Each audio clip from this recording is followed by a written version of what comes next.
कॉलेजमध्ये तुम्ही कसे होतात? मलाही हिरोगिरी करायला मिरवायला आवडायचं. मीही मजा मस्ती करायचो आणि क्लासमध्ये कमी बाहेर जास्त असायचो. आणि म्हणजे अदर ॲक्टिव्हिटीज ज्या सगळ्या असतात त्या ॲक्टिव्हिटीजमध्ये जास्त असायचो.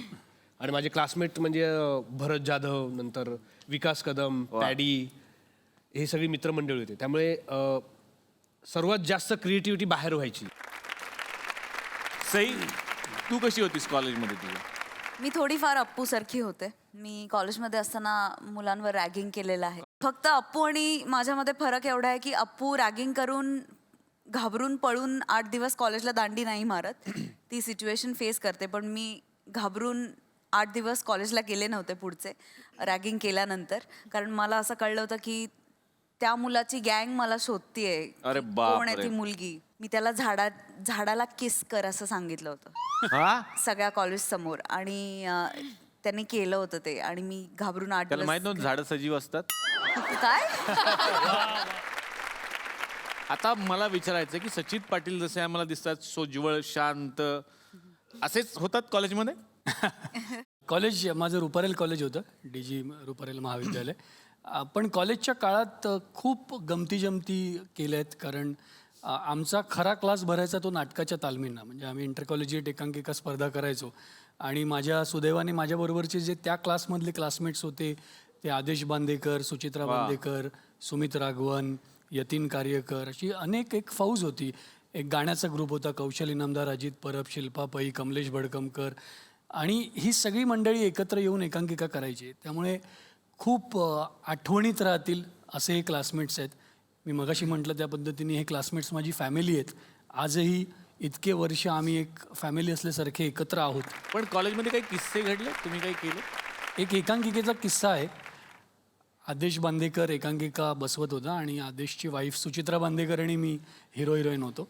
त्या एकांकिकेची सुरुवात त्यांचं लग्न होतं, तिथपासून त्यांचं स्ट्रगल, आणि मग ते पुन्हा हॅपी होतात. And they lived happily ever after असं एकांकिकेचं नाव होतं. आणि आदेशनी खूप मेहनतीने ती एकांकिका बसवली होती. आम्ही जवळजवळ, अंकुशला माहिती आहे तो किस्सा, खूप गाजलेला किस्सा आहे इंटर कॉलेजिएट डेजमधला. राजू राणे, आपला सगळ्यांचा लाडका, द ग्रेट. तो अचानक म्युझिक ऑपरेट करायला त्या एकांकिकेला आला. आणि काही त्या एकांकिकेत 2घंच जण होतो आम्ही अख्ख्या एकांकिकेत. पण आदेशनी त्याला एक वेगळा फॉर्म बसवला होता डान्सचा, की 4 मुली ऑलवेज मध्ये मध्ये येऊन डान्स करणार. पडदा उघडतो त्यावेळी मी आणि सुचित्रा सेंटर स्टेजला बसलो आहे, पाठीला पाठ लावून, आणि दोघंही असे भिकाऱ्याच्या गेटअपमध्ये आहोत. आणि त्या 4 मुली पोज घेऊन उभ्या आहेत. आणि पहिलं गाणं असं होतं की रुक्मिणी रुक्मिणी शादी के बाद क्या हुआ, जस्ट लग्न झालंय असं एक धतिंग गाणं, त्यांचा धतिंग डान्स. आणि मग त्याच्यानंतर नाटक सुरू होतं. आणि शेवट त्यांचा गोड होतो, तो होता दिल है छोटासा छोटीसी आशा.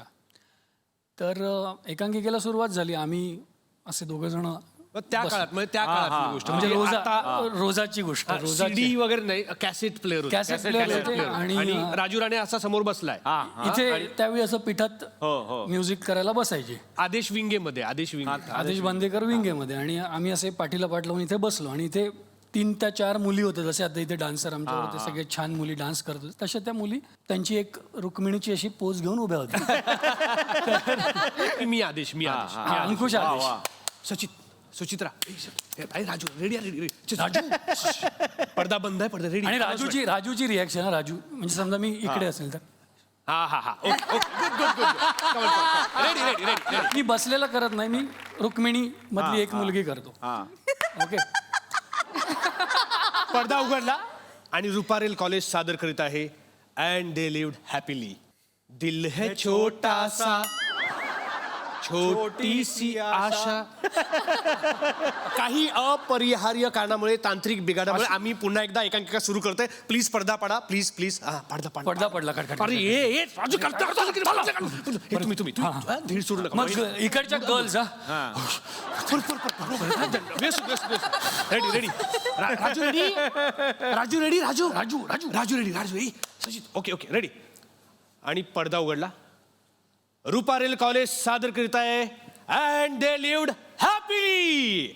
दिल है छोटा सा छोटी सी आशा, दिल है छोटा सा पण खरंच तुम्ही ज्या कॉलेजचा उल्लेख केला त्या कॉलेजसाठी एकदा जोरदार टाळ्या झाल्या पाहिजेत. रुपारेल कॉलेजसाठी. कारण ज्या कॉलेजमधून आज इंडस्ट्रीतले इतके भव्य दिव्य सुपरस्टार कलाकार आम्हाला मिळालेले आहेत. सिद्धार्थ, तुमच्याकडे आता येतो मी. सगळ्यांबद्दल तुम्ही खूप गमती सांगताय. आता तुमच्याकडे यायचं की तुम्ही खरे कॉलेजमध्ये कसे होतात. आणि आता ह्याची पहिली लाईन असणार आहे. मला फार काही वर्ष झाले नाही आहेत कॉलेजमधून पासआउट होऊन, तरी पण सांगतोय. सईला जाम राग येतो. दरवेळेला असं सांगतो की हे सगळे सिनियर्स फार वर्ष आहेत झाली. आणि मी ज्युनियर आहे.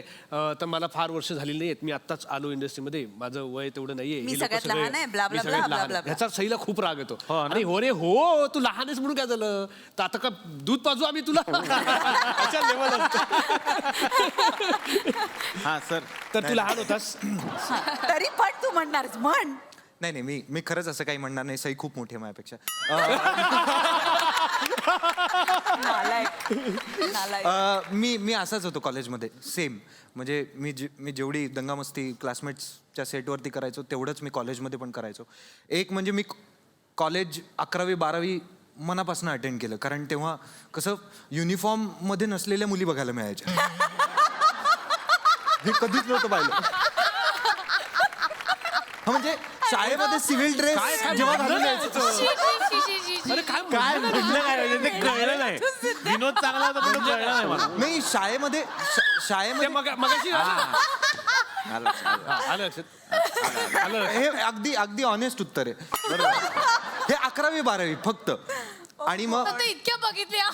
हा बरोबर आहे. पोस्ट कार्ड बघितल्यानंतर गुलाबी पत्रांचा जो आनंद असतो ना तो त्याला मिळाला असेल. 11वी-12वी मनापासून अटेंड केलं. त्याच्यानंतर काम करायला सुरुवात झाली. मालिकांमध्ये काम करायला सुरुवात केली आणि एकांकिका स्पर्धा त्याला सगळ्याला सुरुवात झाली. तर FY, SY आणि TY माझं अटेंडन्स कॉलेजचं 0% होतं पूर्णपणे. माझ्या घरी लेटर पण आलं होतं प्रिन्सिपलचं की तुमच्या मुलाचं अटेंडन्स 0% आहे. तर त्या बाबतीत तुम्हा पालकांचं काय म्हणणं आहे. वा वा. हा रेकॉर्ड असेल कोणाचा. एकदा फक्त SYला मी एका इंग्लिशच्या लेक्चरला तालमीला वेळ आहे अजून म्हणून बसायला गेलो होतो. अरे देवा. तर आमच्या इंग्लिशच्या मास्तरांनी मला अजिबात ओळखलं नाही की हा कोण येऊन बसला ना. त्याचं काय काम आहे इकडे. मग नंतर त्यांच्या ध्यानी आलं की ओ बर. मग त्यांनी शेजारच्या अख्ख्या क्लासला बोलवलं, टीचरना बोलवलं, प्रिन्सिपलना बोलवलं आणि सगळे उभं राहून माझ्यासाठी टाळ्या वाजवत होते.